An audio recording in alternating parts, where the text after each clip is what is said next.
د سترګو رپ کې سړی بوځي د وختونو شاته د سترګو رپ کې سړی بوځي د وختونو شاته خدای زده چې سوي د دې ځینې تصویرونو شاته او منګل کلوړ نه دی په ونه ټیټ یې هم مه ګڼه منګل کلوړ نه دی په ونه ټیټ یې هم مه ګڼه د شاعرانو قد لیدی شي د لفظونو شاته ګرانو کتونکو السلام علیکم خلیل الرحمن افریدی تاسو ته حاضر یم د انګار ټي وي په شیشه پروګرام ادبي نشست کې نن ادبي نشست کې کتونکو موږ تاسو له یو شاعر نثر نگار ناول نگار افسانه نگار محقق او نقاد پروفیسر اسیر منګل صاحب راوستی دی میلمه شوی دی موږ سره پروفیسر اسیر منګل صاحب تا په خپل پروګرام کې هرکلی ستړي مه شئ. ډیره مننه خلیل افریدي صاحب. زه ټولو نه اول خو ستاسو د انګار ټي وي ټولو کارکوونکو د حیدر افدان او ستاسو بلکې چې څومره دی انګار ټي وي کې کار کوي پښتو ژبې او ادب دپاره د هغې ټولو مننه کوم چې زه مو خپلو اورېدونکو ته او کتونکو ته مخامخ کړم چې خپل احساسات او جذبات وړاندې کړم. یو جهان مننه پروفیسر صاحب تاسو وخت ډیر قیمتي دی موږ تاسو شکریا ادا کوو چې وخت هم راکړو. پروفیسر صاحب هسې خو تاسو هر سړی په خپل یو ریفرنس باندې پیژني خو که نن موږ د انګار ټي وي کتونکو ته ستاسو اجتماعي پیژنګلو په دې سوال ږدو چې پروفیسر اسیر منګل صاحب څوک دی نو د دې سوال جواب به څه وي؟ خلیل صاحب زما تعلق انګو سره دی انګو ټل سره ټل کې زه زیږېدلی یم په کال 1955 کې 11 دسمبر کال 1955 کې سبق هم هلته ویلی دی 10 پورې سبق ما ویلی دی هلته. نو بیا زموږ په هغه وخت کې غریبي به خلک بدلو چې چا سره به څه پیسه میسه وه هغوی به پېښور ته یا کوواټ ته راتلو نو مونږ دومره وس نه وو چې راغلي وي نو بس بیا ما پرایویټ 12 14 14 وکړو او بس دا د الله تعالی یو فضل دی په ما باندې چې هغه د خپلې ژبې او ادب یو فرضیونه یې په ما کړې ده چې خدمت کوم بس د هغه وخت نه لګیا یم اوسه پورې او بیا دلته چې ما 14 کاله وکړو نو زه دلته پېښور کې بیا د پریس انفارمیشن ډپارټمنټ کې د اباسین مجلې یو میاشتنۍ مجله وه نو هغې سب ایډیټر شوم نو دلته هم 3-4 کاله تېر کړو بیا پبلک سروس کمیشن ته ما اپلای وکړه نو بیا د پښتو ژبې لیکچرر شوم لومبی تنګي کې تنګي ډګري کالج کې ما 2 کاله تېر کړو بیا سپیریډ ساینس پېښور کې 4-5 کاله تېر کړو اخري کالج زما د نوخار پوسټ ګریجویټ کالج و هغلته ما تقریبا 14 بس ریټایرمنټ ما هغه ځای نه و. زبردست ډیره مننه پروفیسر صاحب تاسو موږ ته خپله اجتماعي پیژنګلو راکړه دا خو تاسو خپل علاقې کم تعلق کم ځای سره تاسو تعلق ساتلو او خپلې پیشې حوالې سره راته وویل که موږ تاسو ادبي ژوند حوالې سره دا پوښتنه وکړو چې ادب ته مو راتګ څنګه وشو او ادبي استادان مو څوک دي نو په دې هکله راته څه وایو؟ هغه د خوشحال بابا یو شعر دی چې یو له بله زده کوي د دنیا دود دی چې شاګرد نشي استاد نشي سړی نو ما بغیر د استاده خو نه کېږي که یو سړی وایي چې ما بغیر د استاده زده کړه کړې نو زه څه ووایم او موږ خو دا عقیده ده چې یو نبي کریم صلی الله علیه وسلم الله تعالی مکمل را لېږلی و دې دنیا ته چې هغه ته د هېڅ استاد ضرورت نه و نو نور خو انسان کمزوری دی دغه دی نو استادانو زما دا لکه څنګه تاسو ته ما وایي چې موږ 10 پاس کړو نو بیا زموږ په علاقه کې په دې ټل کې یو ډېر ښه شاعر تېر و محمدین مقید نو هغه په یاد کې د هغه بچو مشاعره کوله هر کال نو هغه مشاعره به چې هلته کېدله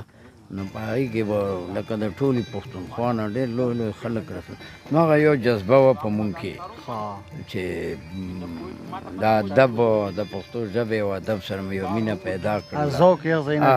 هغه د حمزه بابا یو شعر دی په دې حواله زه درته وایم چې وی انګیری ته د یار د تبسم نه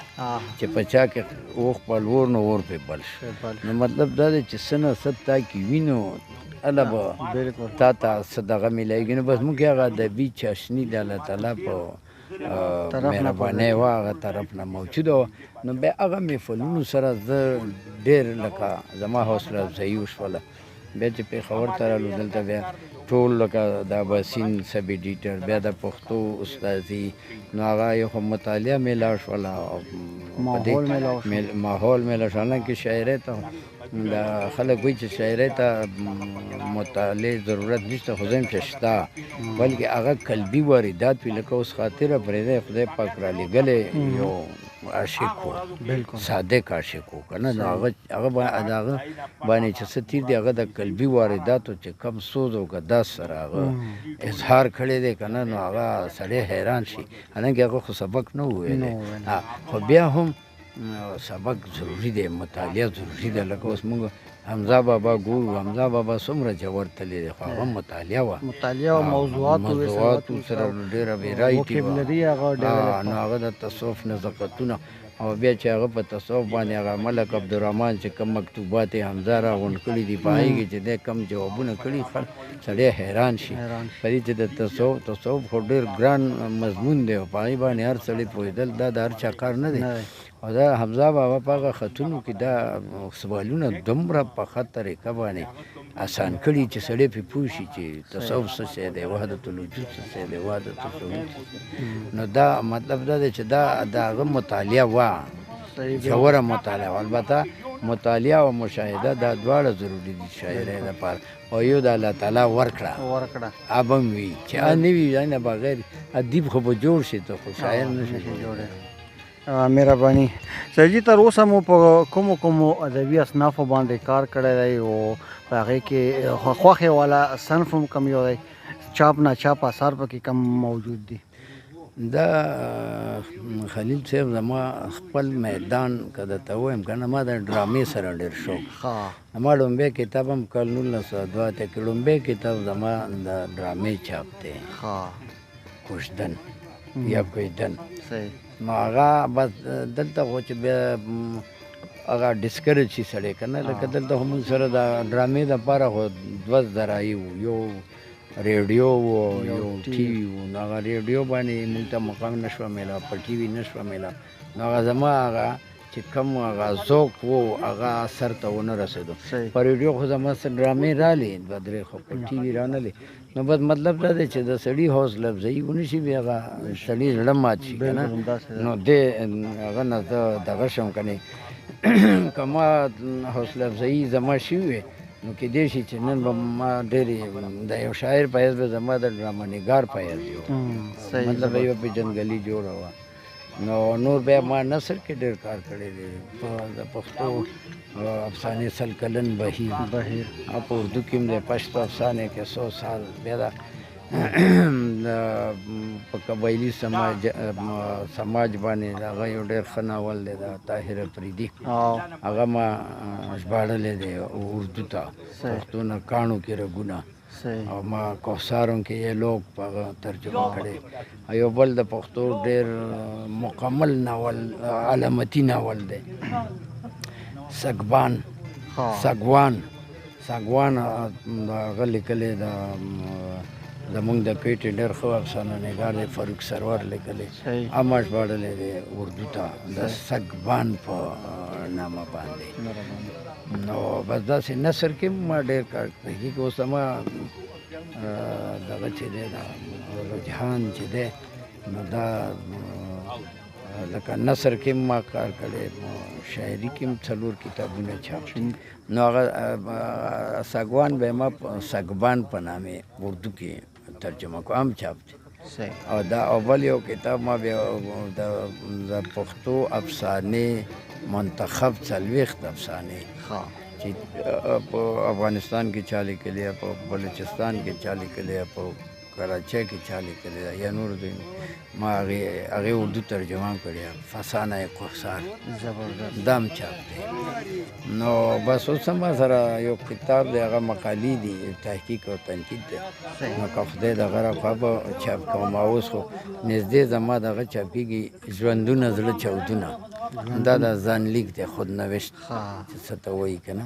نو اټوبایوګرافي نو هغه انشاءالله د میاشت نیمې کې چاپ شي. صحیح، زبردست. سرجي تاسو چې کوم کتاب لیکلی د پښتو افسانې سل کلن بهیر، په دې کې تاسو د پښتو افسانې سلو کالو چې کومه افسانه لیکل شوې د هغې یو جایزه اخیستې ده، په دې کې تاسو د کوم افسانه نګار نه ډېر متاثره یو او د پښتو چې کومه افسانه ده د عالمي ادب د افسانو سره په معیار کې د هغې مقام چېرته دی؟ پښتو افسانه چې مونږ دغه کوو که نه نو کال 1918 نه لکه د راحت داخلي کونډه جنې ډېره ښه افسانه ده. کونډه جنې بیا دا سلسله راونه دې کې بیا میا سید رسول رسا افسانې لیکلي په دې لومبي دور کې. ما خپل چې ریسرچ کړی دا ما 3 دورونو کې تقسیم کړی ده. نو دا یو دور ما کال 1918 نه راوالی کال 1951 پورې. نو دې کې روایتي اصلاحي افسانه ده لکه راحت داخلي، بیا ورپسې چې کوم دی دا حمزه بابا هم لیکلي دي په دې دغه کې، مراد شینواري لیکلي دي، اجمل خټک افسانې لیکلي دي. بیا چې دویم هغه ته راځو مونږ دور ته راځو نو په دا بیا د ترقي پسندۍ دور دی، د روشن فکرۍ دور دی. دې کې افسانه بیا ډېره فني د فن په لحاظ ډېره مخکې تللې ده. لکه دې کې بیا نور محمد ترکی افسانې دي او د کلندر مومند افسانې، میر مهدي شاه باچا، زیتون بانو، امیش خلیل، طاهر افریدی یو داسې افسانه نګار دی چې د په دویم دور کې هم کنټریبیوشن دی، په دریم دور کې هم کنټریبیوشن دی. قیوم مروت ډېر دي. نو بیا دا دویم دور دی. دریم دور بیا علامتي او تجریدي دور دی، هغې کې بیا افسانه هغه هم د طاهر افریدي او د فاروق سرور دا امامان دي دواړه د علامت او تجرید. دی بیا ډېرې ښې افسانې ولیکلې ځکه چې دی لوستي دي. طاهر صاحب ته هلته حالانکې هغه تعلیم د هغه نه و، داسې رسمي خاص تعلیم د هغه نه و، خو هغه په کراچۍ کې و، اردودانو محفلونو طبقې ته بتلو او د اردو محفلونو ته بتلو. اردو خو د اردو افسانه خو ډېره ریچ افسانه ده. نو هغه هلته بتلو نو هلته هغه ډېر څه اخیستي دي، هغه ډېر څه پښتو افسانې ته ورکړي دي. پښتو کې ازمایلي دي. بالکل طاهر افریدي ډېر زیات خدمات دي، ډېر زیات احسانات دي خصوصي طور په پښتو کې صحیح ادب. صحیح، زبردست.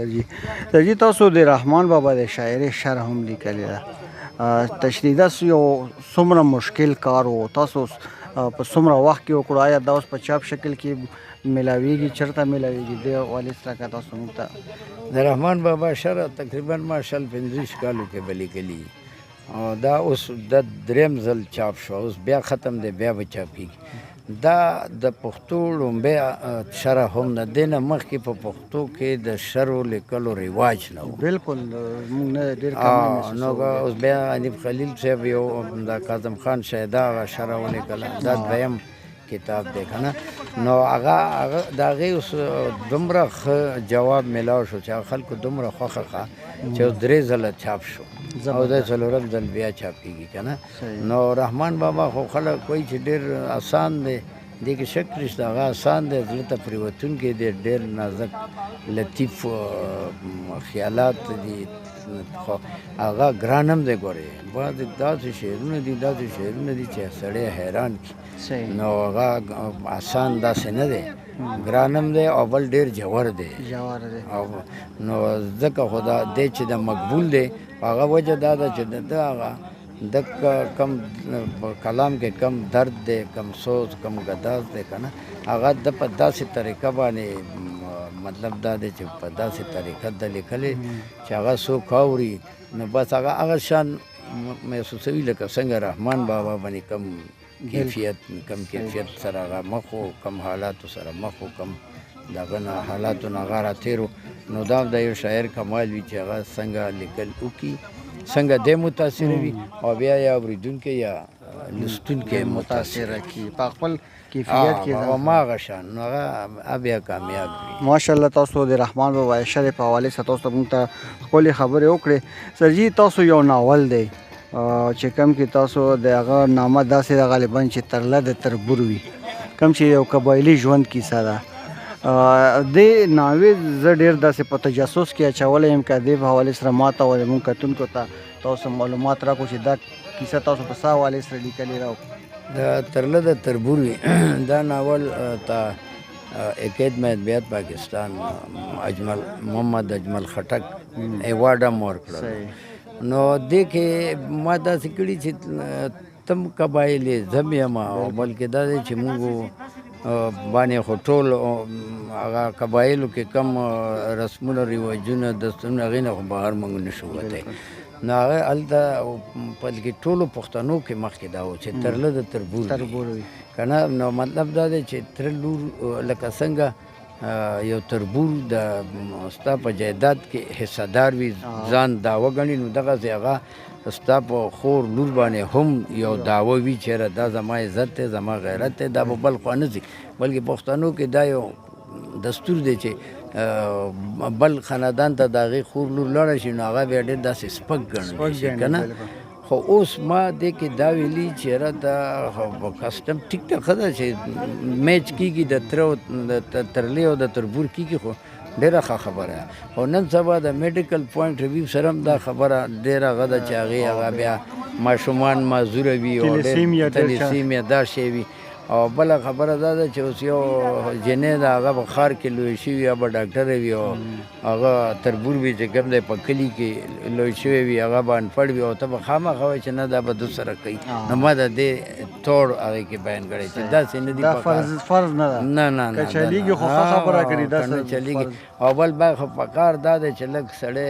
براډ ماینډډ شي که نه چې تا ته هغه ډاکټر ته وایي چې هلکه په بل ځای کې واده وکړه نو ستا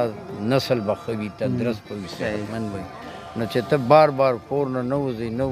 هغې کې بیا ګوره مونږ ګورو چې دا څه اپاهج وي څه معذوره وي څه وي که نه نو دا بیماری دي. نو وایي چې سړی لږ